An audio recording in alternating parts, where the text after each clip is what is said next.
I can hardly believe that we're at the last keynote of the day, but I am so excited for our next guest.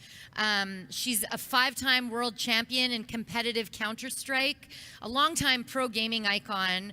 I'm sure you all have heard of Stephanie Miss Harvey, and she's now a director at CLG. She's been a game designer at Ubisoft Montreal. She's the founder of Eleve, a digital citizenship brand, and she runs an esports production company. Please joining me in welcoming the unbelievable Steph Harvey to the stage.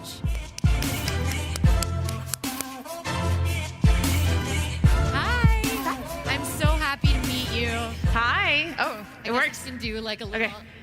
There you go. Welcome to Campus Party Canada. How are you? Great. Good. Great. You're here in real life. I can't believe it. It's our first event since February or March 13, 2020. Welcome. We're so lucky to have you. Yes, because I said no until 2022, but I'm here. Good. Wonderful. It's so nice to have you here. So you're a total legend in this gaming space. You've been in the esports world for 18 years and 7 years as a developer. But I wanted to start by asking you of some of your most recent projects. Yeah. Specifically, I hear now you're working at Madison Square Garden. So can you tell me a little bit about your role there and what you're doing? Yeah, for sure. So I'm currently a director of development at CLG. CLG is owned by Madison Square Garden. So for those not familiar with esports at all, a lot of the esports team and organization are owned by sports endeavor. So for people from Montreal, it's like the Canadians are owning also like an esports team. So I work closely with everyone at MSG in New York, and very closely actually. Like we actively work with the Knicks and the Rangers marketing team and development team, and everything that has to do with MSG sports, we're just the same for them. Okay, great. And so what's like a day in the life there? I think about hockey games, but obviously we're talking esports. So what's a day-to-day like for you in this space? Yeah, well, it's interesting because they're still very new to gaming, right? They bought CLG, I think, in 2018, so still very recent. I like to say that esports is dog years, so 7 years in esports, 7 years in the real world is like 1 year in esports. So for them, it's like something that they're taking their time with, but for us, it's like, hey, we've been at MSG for almost 4 years, like, let's change things. But I think the pandemic really, really helped us. It kind of put us on the same level. Everybody in New York had to work from home. We're located in LA, actually, our office. So it really allows us to be extremely flexible. But mainly my day-to-day is really a lot of meetings, a lot of pushing for things, a lot of trying to make a difference. That's why I'm a director in development, right? I'm trying not to sit on the success that we can have in esports, and I'm trying to find new ways, not necessarily to reinvent the wheels, but be better and push for, I would say, higher standards, especially in our industry. Okay, I want to talk about some of those changes you're pushing for. I've spoken with you before, and I know very, very much that diversity, inclusion, belonging, and equity is something that's close to your heart, and something that you've been really speaking out and advocating about for years. I'm curious, like maybe if you're taking a look back, what kind of progress you've seen, and then maybe can pivot to today and what kind of progress you're pushing for. It's funny because we were just talking about this. You were talking about this like 10 minutes ago, but right. I think that the progress is unbelievable. I would say, again, I really think the pandemic changed our culture, and it's going to keep changing and evolving. But the conversation that I was having 15 years ago are finally kind of happening. Like my hope and my dream for gaming in general and tech was to be somewhere like where we are right now, where we can have the conversation about diversity and inclusivity that is just not anymore fan service or poster women in companies that become like the face of initiatives and whatnot, and we can really talk about changing the culture and pushing for a culture that is united in tech and gaming. And for me, it really is not important to have this conversation, but it's also important to have them because we want to be good people, right? Yeah. But it's also important to have them because too often we don't know, And by having this conversation, we discovered things that not only, yeah, we were not comfortable to talk about or comfortable jumping in because we're not from a certain ethnicity or we're not from a certain gender and whatnot. So putting yourself in uncomfortable places actually pushes you to understand, to learn, to welcome people. And before, like if you have a marketing agency or marketing team in your company and they have diversity discussions and you don't do anything from within, from your culture, from within, you're missing the mark. And at some point, everybody's going to notice it because everybody is thinking about diversity. It's not just something that is trendy anymore. You really have to make an effort to change your company culture if you want to talk diversity and inclusivity. Absolutely. And it starts with awareness, and it starts with kind of cleaning your own house first. Yeah, exactly. It sounds like. That's well said. Yeah, absolutely. Oh, we already have some questions that are popping off. So if you don't mind, one of them is about diversity and inclusivity. Let's go. So someone is asking, what are the top 3 areas for conversation about the subject? What are the most important things we should be thinking about internally on our teams in this space? So one thing I would say is obviously hiring diverse people, but that's something that most people know already, right? Yeah. Hire diverse. But I think it's important to hire diverse because when you're having conversation about culture within your company, and you are surrounded by people that look like you, what usually happens is kind of like it's a high five of we're great, you're great, we're doing great. Do you agree with me? Of course I agree with you. We're the same. We think the same. So nothing is changing, right? So you need people to actually challenge your beliefs. You need people to actually tell you, you know what, according to my values or just my personality, I don't fit in with what you're doing. Oh, so how could we improve it so that we both like it?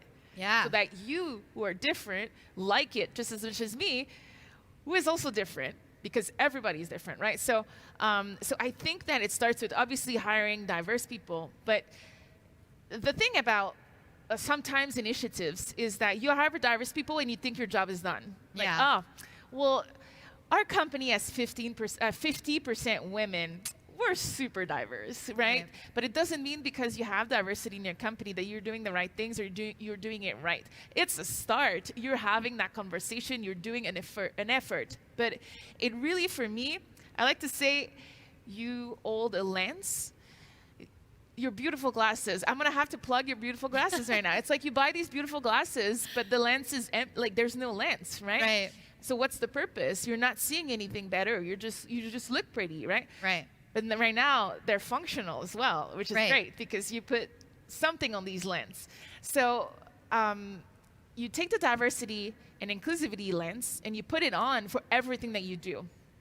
So from, yes, your hiring practices, but also the meals that you cook or the things that you provide, the holidays that you celebrate, the onboarding form where you ask if someone, how do they want to be named, what is their pronouns, but it's little things that instead of asking for people what's your gender, right, or how do you what's your name, but how do you like to be named? And it's a huge difference because it really shows that your company thinks about welcoming people for who they are instead of putting them into buckets. Yeah. And sometimes people, they want to be different, but they're not necessarily that open to talking about it. So by giving them a safe space to kind of express them about it is key. Yeah, absolutely. And, sometimes when you think about diversity numbers, it almost feels like you're ticking a box. Yeah. We've reached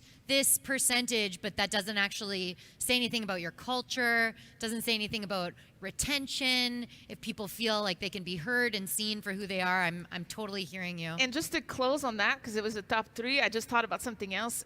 Everything that you do in the diversity and inclusivity space is going to be something you need to re-evaluate all the time. Yes. We're learning, we're progressing, things are changing rapidly. And so if you don't have a kind of safety net to recheck the things that you do every couple months, every at least 6 months, revisit your company culture and whatnot, you're probably missing out the boat, and you're probably gonna fail even if you were doing something right before. Right, because anything that cannot be measured cannot be improved. Oh, I believe like that's that like one. a key, Let me- like business school 101. Putting that in my brain. Yeah. Power.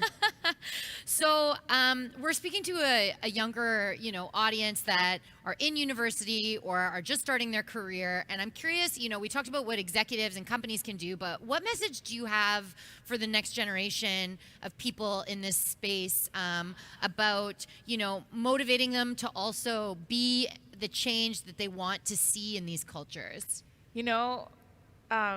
When I was young, I felt like I didn't belong in the industry because I was someone that challenged things, that liked to learn and push boundaries. So when I was in a business office, I really was a distractor, right? Yeah. And for some people, that can be negative. So I encourage the next generation that inspires me more than my mentors to keep at it, to not be, I want to say, plateaued by the way that their elder is telling them to be, to find their own path and find their own inspiration and passion and vision. When I was a teenager, my job right now absolutely did not exist. I made a job out of my passion, and the amount of time I was on TV media and was told, but when are you going to get a real job, right? Oh, yeah. Or you can't just build a life out of video games. That doesn't make sense. And now it's kind of ridiculous to think back about that. So yeah, I just want to say they inspire me more than the people I work with. Like, the next generation is so impressive. Earlier we saw today these little girls who made the video game when they were in high school, and I was so jealous. I thought, I couldn't believe how far these girls are going to be and go, because I didn't have these opportunities, and we're here challenging things and talking about the future and whatnot, but they are in a generation where anything is possible. I was told anything was possible, but it was not. Yeah. Like, my mom was like, you can do anything, but it wasn't true. But like, get a real job. But now it's actually true, and it's mind-blowing. That's wonderful. I kind of want to switch gears a little bit. And I agree, the young women who are on the stage were so impressive. And what struck me about them, and what strikes me about the gaming industry in general, is the sense of community building. And I think it's something that's been important to you over your career. And I'm curious what you've learned about sort of forming these close-knit communities, or building communities, or making people even feel like, back to diversity and inclusion, like they're part of a community. I'm curious about your insights there. Yeah, I think community building is one of the most precious things that tech and gaming has that probably not a lot of other area of our world has. The closest thing I would say is obviously sports. Yeah. But there's still a disconnection between the athletes and the community. But in gaming and in tech, everybody's accessible, which is very unique, and it's all in real time. It's all about real time. It's all about being there, fear of missing out and whatnot, which can be negative, but and it's something that you build one person at a time. Right. And I always say that I won all of my friends and fans one person at a time. Years ago in a conference like today, like you and I, we're friends for life. Yeah. You know it. But it was because of events like that that we are able to connect and are able to grow and are able to make a difference, and you build that community one person at a time.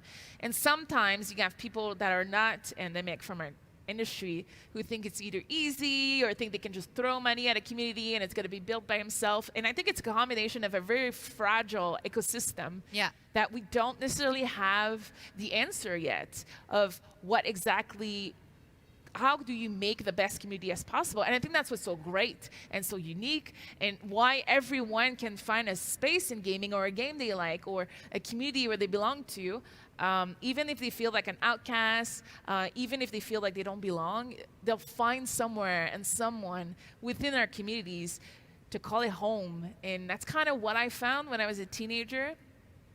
And I'm getting super emotional right now, but in French, that connection is so important when you're young too. In French, you have a say. It's called mal de vivre, Yeah. And when I was a teenager, I had that. I still kind of have that, where there's no really good translation for it, and it didn't matter what I was doing. I didn't feel like I belonged. And then I met gaming, and it didn't matter who I was and whatnot. I just belonged. Yeah. And so that is emotional. I love that. And I love that for you. And like, look at how far it's taken you. That's really a wonderful story. And such a good segue actually to this question that someone just put in here about, you know, what advice maybe do you have for parents on the right way to introduce video games to their that's kids? a good one. It is a good one. You know, I am not a parent myself, so I'm going to say that everybody's unique. Everybody has their own experience, but I have a lot of advice from someone who is not a parent.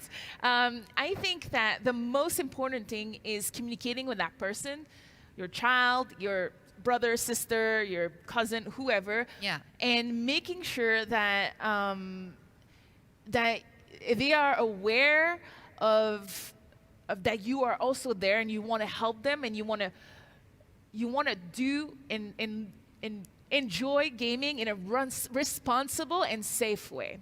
I always like to say, you wouldn't send your kid play hockey. We're in Canada, so I always take the hockey example. You wouldn't send your kid to hockey and be like, you don't need a helmet. I'm not going to teach you how to skate. No referee, no coach. Have fun. Bye. Right? First of all, he needs skates. Second, probably a helmet, or else he's going to get injured. Face guard. You want him to have a coach, because that's how you learn, you know, lessons about teamwork, about strategies, about how to get better and whatnot. So you don't send your kid play video games just like that. You support them. If you don't know anything about video games, you research, you do your homeworks, you make sure you understand what's the difference between healthy gaming practices and enthusiastic passion and something that can be harmful to your child. So what games can he play? What is it okay to let the child play a game like Grand Theft Auto, even if he's not 18? Because it can be okay, but if it's done in the right way, and if it's done with communication with that kid. So the best advice I would say is learn to get to know each other and understand your limits, and build on these limits together so that they understand why it's important to sit great on a chair. And I'm going to give you one example that's going to like make so much sense you understand what I'm saying. Is like, if your child wants to get better in the game and he wants to play for a long time, let's say he wants to play 3 hours, and you have that conversation with him to say, hey, after 1 hour of gaming, you're going to get worse and worse the more you play in the game that you play, unless you take that 10-minute break, unless you go get that water, stretch your leg, get back that blood flow into your body, resume the oxygen to your brain, distract your eyesight so you can get that energy again, get that focus again, come back in the game, and you're going to be even better in the game. If you can get your kid to understand that, if I understood that when I was a teenager, I would have stood up every 45 minutes. I just lost. I'm going to kill it next. Let me do some jumping jack, stretch a little bit, and then go back in the game and kill it. So it's the kind of things that you need to understand why the purpose is not just for his health. It's actually also to get better in the game. Perform better. Yeah, that's very cool. I feel like you have all of these tips and advice, and it leads me as a good segue to my next question. I understand that you're writing a book. Oh, yeah. Can you tell us a bit more about the book? Yeah, actually, I'm currently writing one book that's really more personal. In French, and it's gonna come out like within a couple months. Oh, so wow. That one is really exciting. We gotta get in on this. But that one is more like autobiographical. Well, kind of like like a pat to how I believe we can do anything, and no one should be like, we're the only boundaries and the only kind of barriers to our own desires, kind of. But the other one is the one you probably want to talk about. It's one in English, and it's going to be a guide to cyber citizenship, right? And I'm sure that a lot of you have heard of it. If you have not heard of it, it's a concept that's really simple for me. It's cyber citizenship is the fact that we're all cyber citizens now. You and I and everybody that's here is a cyber citizen. If you have a phone or if you have internet, you're a cyber citizen. You have a cultural impact online. just the same way as you have as a citizen. And in being a citizen, you have learned to be a citizen since you were born, from going to school, kindergarten, your parents educating you, the laws, you can't go on a red light when you drive, like all these kind of things are made, and these pillars are made to put you in place so that you can become a contributor of society as a citizen and be self-sustainable when you're 18, and you can make a living and contribute positively to citizenship and to the society. So that's kind of what being a citizen here is, right? And then you had the layer of the internet that appeared, I don't know, 30 years ago, right? And then it's the Wild West. There's absolutely no pillars that support us to be good cyber citizen. We don't, our parents don't teach us how to interact online. The education system is not made up to support interactions between kids and whatnot. We don't know what's going on behind the screens. Cybersecurity is now one of the easiest way to break laws. We probably all broke laws online. We don't even know we did, and if we did, we were like, oh, there's no consequences. Who cares, you know? And all that kind of stuff makes you a really horrible cyber citizen. And Right.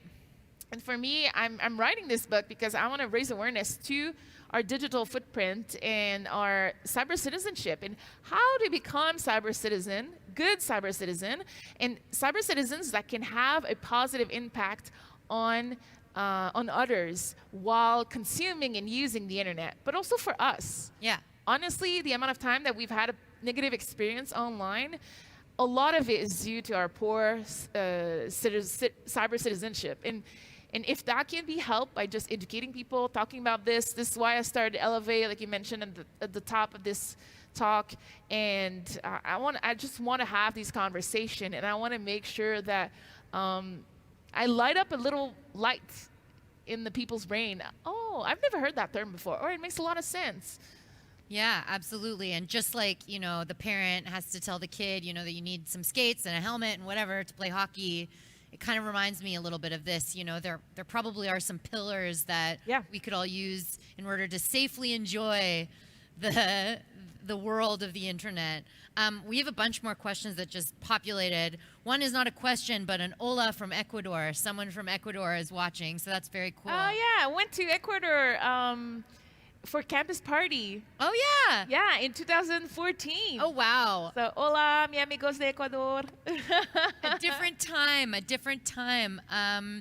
We've got another question here that says, I'm not from the video game world and am represented more traditional industry, but what is your opinion in terms of creating innovation in a community?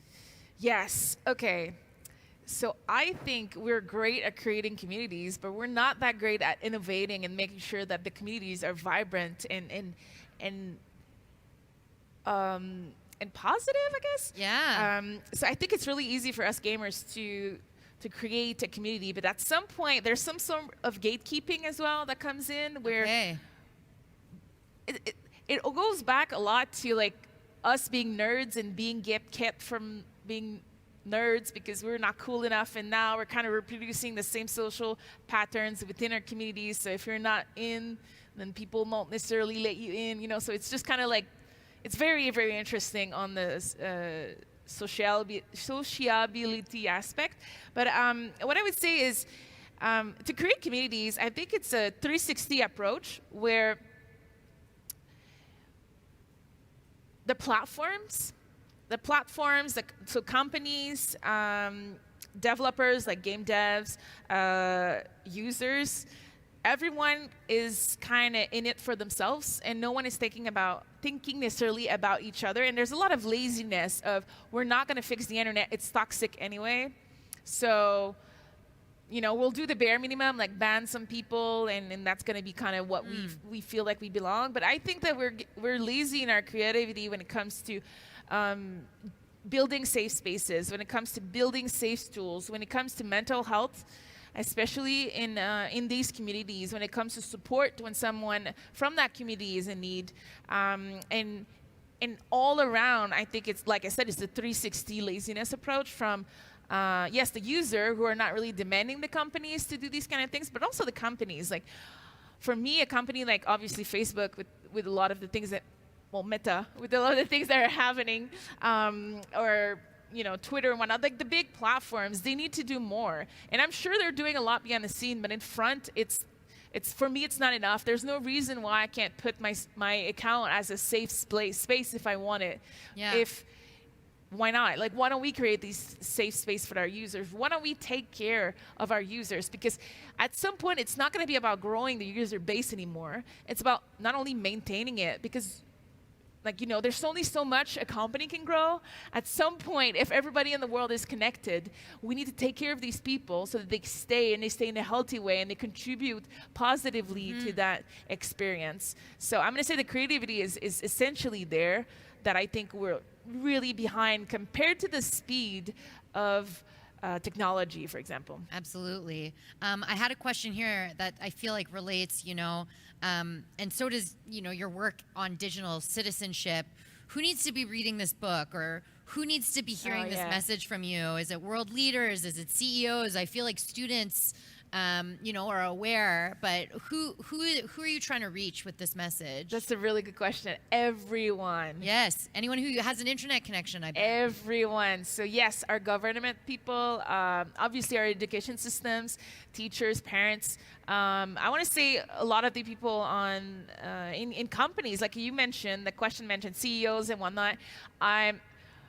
I'm going to be doing lobbyists with that. I want to make sure that our electoral is aware of what's going on. Yes, there are things that are extremely important, like obviously healthcare and the environment, and I don't want to distract from that, but I want to make sure we also think about our cyber citizenship and our cyber communities, because we cannot disconnect anymore. No. There is no way you can just turn off the computer and forget about your computer problems, because it's not a thing anymore. No. We are constantly connected. Just the vaccination thing is the proof that we can't disconnect. Everybody needs their code on their phone, right? Yeah. Some people print it, but right? So that being said, it needs to be a priority for our elected people. It needs to be a priority for the people that have money, that can make a difference. So this is what I'm trying to target with this book. But obviously, I think parents would also learn, because I'm going to try to go to a level of like pushing my vision,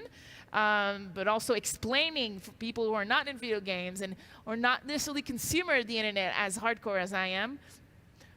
Maybe a little hardcore on the internet, that it can still make sense for them. And the importance of it. Well, we're so lucky to have you as a lobbyist, I have to say. I have a question. We're talking about being connected and not being able to turn it off. Somebody is asking, how do you feel about the metaverse? Are you excited? Are you scared? Are you both? Or do you think it's a long way away? What's your sense on all this hype? That's a very good question. I've tried to... When I saw the announcement and whatnot, I tried to. For me, it's unavoidable, right? I think things like that are gonna happen. I actually think we're a little slow on like the metaverse and just overall connecting things. I thought it would get there a little bit earlier, but yeah, it's inevitable. That being said, I don't think it should be unregulated. I don't think it should be left by itself. I think we need to take a close look at companies who can create misinformation, who can really change culture. Yeah. Right? And have a social impact on not only our politics, but our beliefs. Yeah. And that's what can be really scary, because before, the internet was a place of free will and free speech and free thinking. But with companies like that, you are removing some of these pieces. It is no longer necessarily a place of free thinking, because we tailor your thoughts and tailor it to your behavior to reinforce things that we think will make you consume the things that we want you to consume. So that's where it gets really risky. And so again, that's why we need to talk about cyber citizenship, because we need regulation from our government. We need people that are aware of what's going on, that have their eyes on the impact it can have on the research. It shouldn't be left to companies to research the negative effect that algorithms on a Facebook can have in our lives. It should be done by independent firms. It should be done in a controlled way. So I'm not necessarily scared of the metaverse. What I'm scared is that our governments is so behind and so not in the conversation, and that we are not actively trying to be ahead of what the companies are doing. When you let the companies and the money takes the wheel of change and culture, that's when it can get really dangerous. Okay, so it's you're looking at it through a cautionary kind of lens. Well, yeah, that's why I'm excited for it, but I want it to be done well. Right. And where do you see, I guess, the intersection of gaming and esports, you know, maybe not in the metaverse, but in the future development of our understanding and conversations and culture when it comes to technology? Like, what do you think would be the best outcome in your field particularly? My dream video game company creates game for entertainment and creates on the side or at the same time creates games for purpose. Okay. So I think that game companies should support their dev and their talent to develop projects that are not necessarily made for money or popularity, but that can drive change in our population. So for example, you work on a game like Assassin's Creed, and then the next year, like, you know what, I want to take a break. I don't want to take a break from making games, but I'm done like making breaks for consumers and like as to make money and whatnot and be in that loop. I want to make a game that will change something in the space. For example, create a game for cancer kids that could make them do something and whatnot when they're at the hospital to connect with their family. I don't know. Like, so something that could make sense to them from their perspective, their experience. Create a game so that schools, for example, can teach cyber citizenship, and it's easy for teachers to pick it up, to implement it in their classes, and then move on. So, and then the year after, maybe I go back to Assassin's Creed, maybe I don't, maybe I do, whatever. But my goal and my dream, I think as creator of change, especially in a city like Montreal, we should be challenging the way that we create a product so that we can also make a difference. So I hope that answered the question. Yeah, totally. I want to come back to Montreal in a second, but I'm curious for those who are entering the space right now to, you know, create with purpose and to create the type of gaming world and esport world that you want to see. What tools do they need in their toolkit? Not just technical, but I'm curious also about the soft skills. I hate that word. For like a developer that would yeah. What do you think you should be developing to be able to show up in these spaces and make something with purpose? I think that being ready to fail is super important. Okay. Nice. I think that failing is a big part of learning, and be flexible and iterate and change and be. So what I think you need to be prepared to sum it up is you need to create a structure when you start your project to know that most likely in the next milestone you might fail, and that is perfect. Yeah. Okay. Right? And learn from it, and like if you can create with failure something great, can you imagine what you can create when you succeed? Yeah, right? when things go according to plan. Yeah. So I've never really met a project that went right, but they still create wonderful, sometimes games, wonderful pieces, wonderful experiences, and so if you assume that you most likely will not, I want to say, get to where you want right now, and you are ready to iterate, you are ready to be flexible and change and be agile and whatnot, I think you're going to have even more success. Okay, and probably more fun, right? And more fun. Nothing's linear, and less disappointment.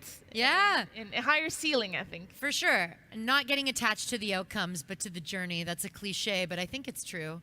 I think. It's super cliche because society doesn't teach you to expect that. Society tells you fail, like it's either you win or you lose. Right. That's it. I don't remember who said it, but for me, it's you win or you learn. Yeah, I love that. Because I won a lot in my career. Yeah. And then I didn't learn to lose. Okay. And then when I started losing, it was hard. Okay. Because you fall from a very high pedestal. Yeah. So I had to relearn how to win. Yeah. and understand what losing brought to me to be an even better winner, if that makes sense. Okay, that's really good advice. I think that's really good advice, and not to be afraid, you know, to have to detour, to not succeed right away. I think that's great. Yes, I'm someone in meetings that is always like, forget about the obstacles. Like, think about what you want to do, and let's try to start small and see where we can go from there. Okay, we have a few more questions. I'm sorry, this might take us off a topic, but actually one that's related to this topic is someone has said, you know, losing is hard, but the lessons are great. What is the greatest lesson you learned from losing? Well, the greatest lesson I learned from losing is to learn to lose. Okay. But I think that there's no better teacher than losing. Yeah. You learn so much about yourself. You learn so much about others as well. And you also need to learn when you lose that it's actually not that big of a deal. Okay, yeah, life goes on. But it's so hard on the moment. And so learning to kind of live with it and learning how to express that emotion and not keep it in is something that is still to this day really hard for me, and that I need to work on all the time. Like if I have a presentation I thought could have been better, or if I had a meeting that I thought was kind of slow or counterproductive, like for me they're losses, and I feel disappointed sometimes, and they drive me a lot to learn how to get that negative energy and out in ways that work for me. So I think it's really unique to everyone, but I hope that answers his question. Yeah, it's a for little sure. vague, but I think it's good to feel your feelings and process them and then let them go, and you'll live to see another day. That's wonderful. My therapist always says, but what's the worst that will happen if you lose or if you don't succeed there? And it's always, well, I'll be disappointed. He's like, yeah, but like, that's it. And then I'm like, yeah, I guess that's it. He's like, Good perspective, hey? then you're fine. Yeah, no one will die if you lose. That's awesome. Someone has a question here that says, you have a great track record with CS, but what is the game that you're spending time playing right now? It's a good question. Oh my God. So I play a lot of Valorant. I play a lot of mobile games. Okay. But I'm not gonna lie, I have a couple of my friends are over there. I'm addicted to Satisfactory right now. Okay. It's a kind of a building processes chain kind of game where you extract resources and create stuff. Cool. So I'm pretty addicted to that at the moment. And I don't like to say the word addicted because a lot of people think it's a negative thing. Right, yeah. I'm still healthy, guys. But no, I would say that. Valorant, obviously. But right now there's a CSGO major happening, and I'm on stage, and I'm thinking about the CSGO major in my head. So I'm still a CS fan for life. We know what you're going to be doing, later on. Great.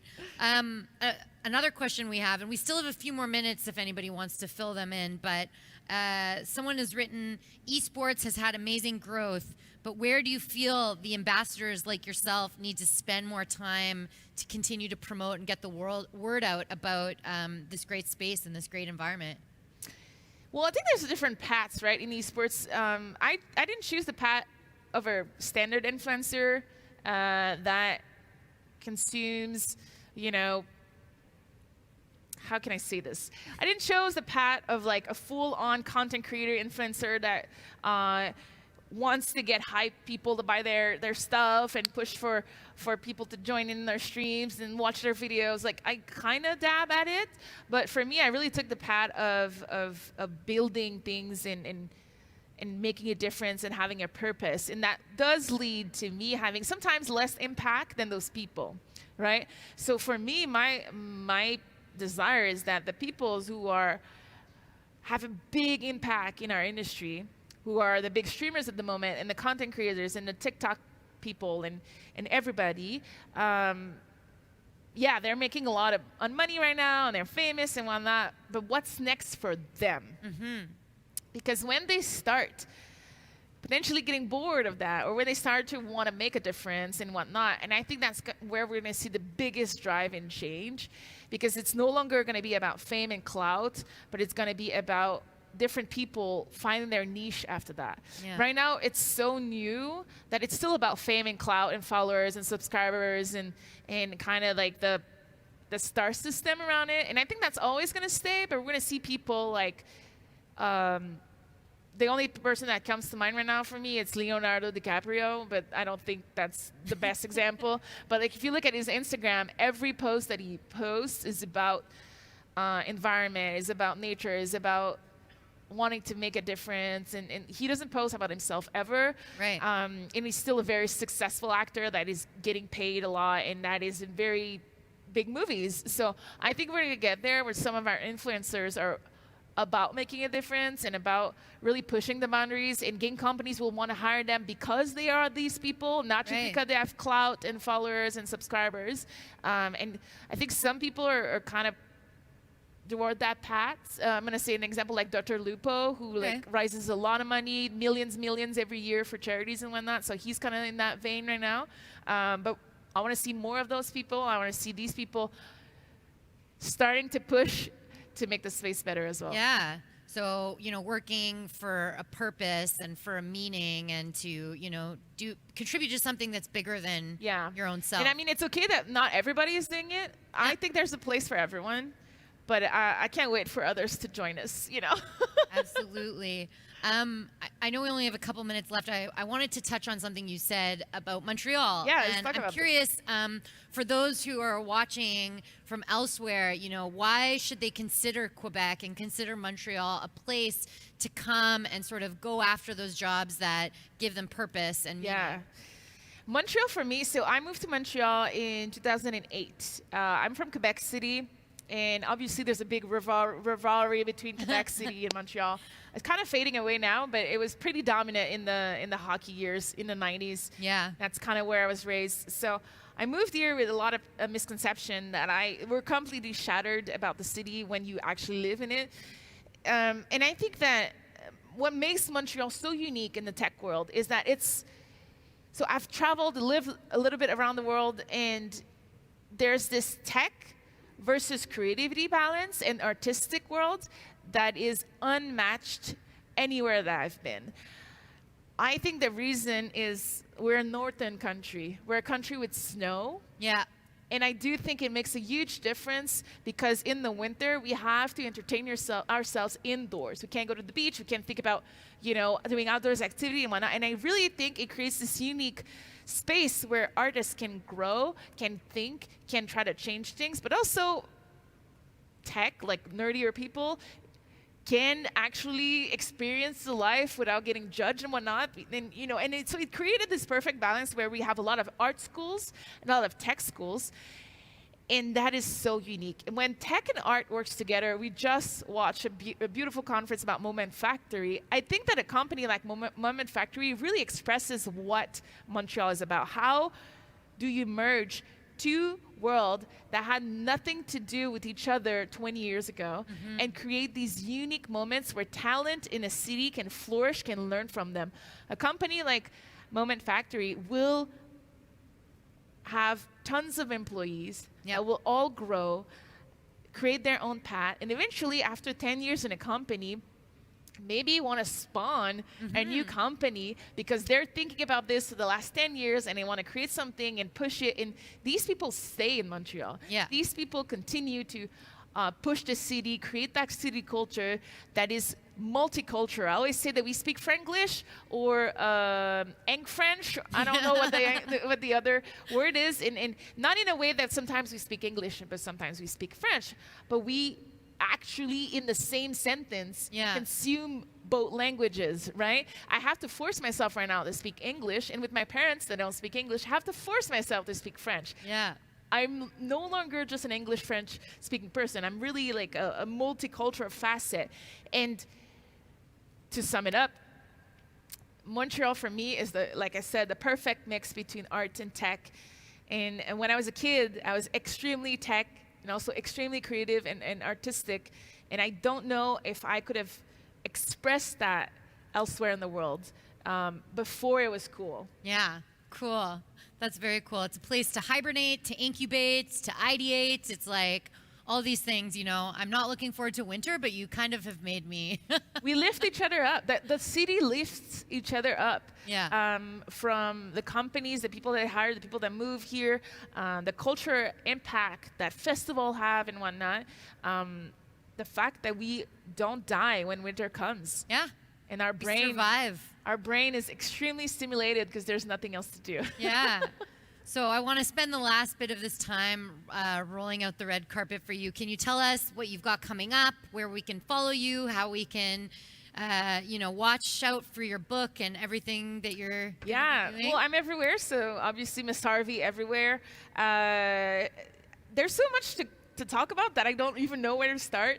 I'm just gonna say I'm working on great things with Elevate to talk about digital citizenship and push. Obviously the books, also the work that I do at CLG is really part of what I believe in. I'm trying to change things within the garden, but also within the community. And my door is always open for things like that, where I can spread the words about the things I do, and also learn from everybody here that I meet. So great. Well, I learned a lot from you today. I'm sure everybody who is watching did as well. Thank you so much for coming to the first edition of Campus Party Canada. We really enjoyed having you. Let's give her a big round of applause. Thank you. Thank you so much. You were great. Okay. This was so fun.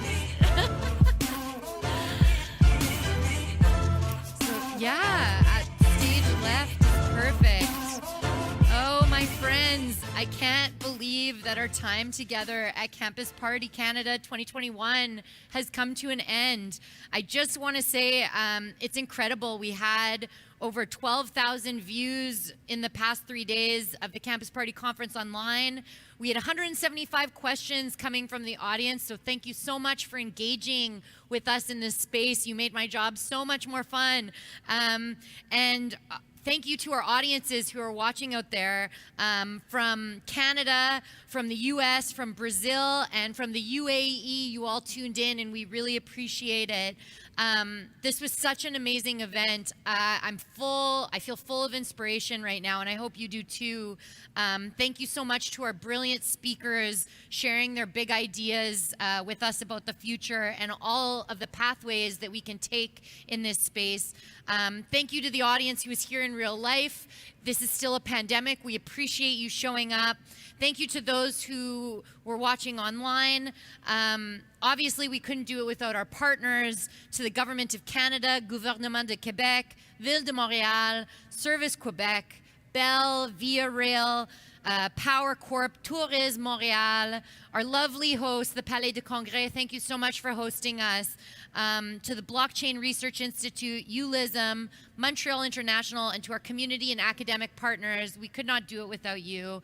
And I just want to take a special moment as well to thank the team, the creative, resilient Campus Party team. Shouts to Team Numana, to the Campus Party HQ and MCI, to folks from ULISM. Thank you, Francois Borrelli. Giuliano, thank you so much. Giuliano Lissoni, Sylvie Taifo, Florian Sauge, my amazing co-host, Stephanie Martel, our showrunner, Sophia.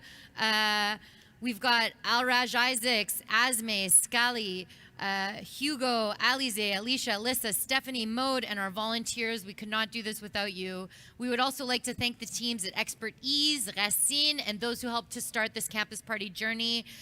You built such an incredible program and all poured your blood, sweat, and tears into this, and we really appreciate it. But this is not goodbye. Campus Party Canada will return to Montreal in 2022, so we're really looking forward to seeing you all here next year. So stay in touch with us. Follow Campus Party on all social media platforms, and watch the speakers you may have missed via YouTube. For myself, it's been such a sincere pleasure to be co-host of this event, and I want to thank you from the bottom of my heart for being such an amazing crowd. Enjoy the rest of your weekend, and thanks again for coming. Merci, bonsoir.